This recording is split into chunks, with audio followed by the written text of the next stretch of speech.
পাবনায় সেনাবাহিনীর উদ্যোগে দিনব্যাপী ফ্রি মেডিকেল ক্যাম্পেইন অনুষ্ঠিত হয়েছে। এতে বিভিন্ন বিশেষজ্ঞ চিকিৎসকদের পরামর্শ ও বিনামূল্যে ওষুধ পাচ্ছেন হাজারো মানুষ। বুধবার পাবনা সরকারি কলেজে 11 পদাতিক ডিভিশনের আওতাধীন 6 ফিল্ড রেজিমেন্ট আর্টিলারি এবং 25 ফিল্ড অ্যাম্বুলেন্সের যৌথ উদ্যোগে এই বিনামূল্যে মেডিকেল ক্যাম্পের আয়োজন করা হয়। দিনব্যাপী ক্যাম্পেইনে নাক, কান, গলা, গাইনি মেডিসিন, ডেন্টাল ও সার্জারি সহ বিভিন্ন বিভাগের বিশেষজ্ঞ সেনা চিকিৎসকগণ দুস্থ ও অসহায় রোগীদের বিনামূল্যে সেবা ও ওষুধ সরবরাহ করেন। আয়োজকদের পক্ষ থেকে জানানো হয় যে এদিন আনুমানিক 1200 জন রোগী চিকিৎসা সেবা নিয়েছেন। হাতের কাছে এমন বিশেষজ্ঞ চিকিৎসকদের পরামর্শ ও বিনামূল্যে ওষুধ পেয়ে খুশি স্থানীয়রা। ওষুধ পানি দিচ্ছে এবং বিনামূল্যে দেখতেছে, এটা আমাদের কাছে খুবই ভালো লাগতেছে। না, দাঁতের সমস্যার জন্য আসছিলাম, দাঁত দেখে ওষুধ দিছে, টাকা পয়সা লাগে না। হ্যাঁ, উপকার হচ্ছে, সবাই উপকার হচ্ছে, এটা ভালো। আয়োজনটা সুন্দর হয়েছে। এখন বর্তমানে আমি তো এখন আসিনি, প্রথম আসছি এখানে আমার বাচ্চা নিয়ে।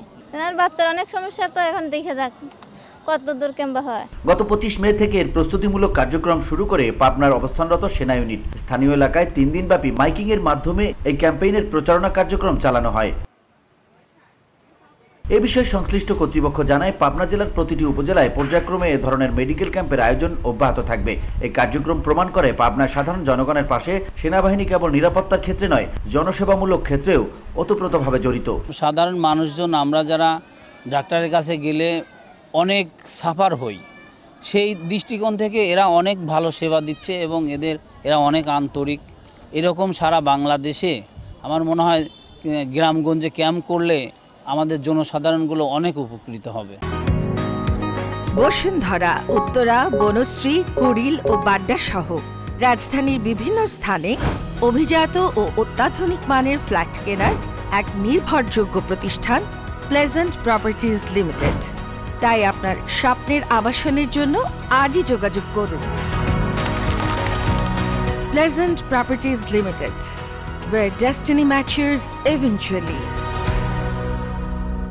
সদরে নিতে চাচ্ছিলাম আমার ছেলেকে, সামান্য একটু প্রবলেমের কারণে কয়েকদিন যাবত ট্রিটমেন্ট করছি, সারেই না, আবার ব্যাক আসে।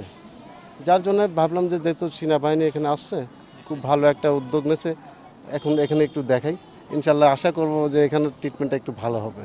উল্লেখ্য, গত বছরের জুলাই মাস থেকে পাবনার 11 পদাতিক ডিভিশনের সেনাবাহিনীর একটি ইউনিট জেলা প্রশাসন এবং আইন শৃঙ্খলা বাহিনীর সহযোগিতায় বিভিন্ন উন্নয়নমূলক ও সেবামূলক কার্যক্রমে নিয়োজিত রয়েছে।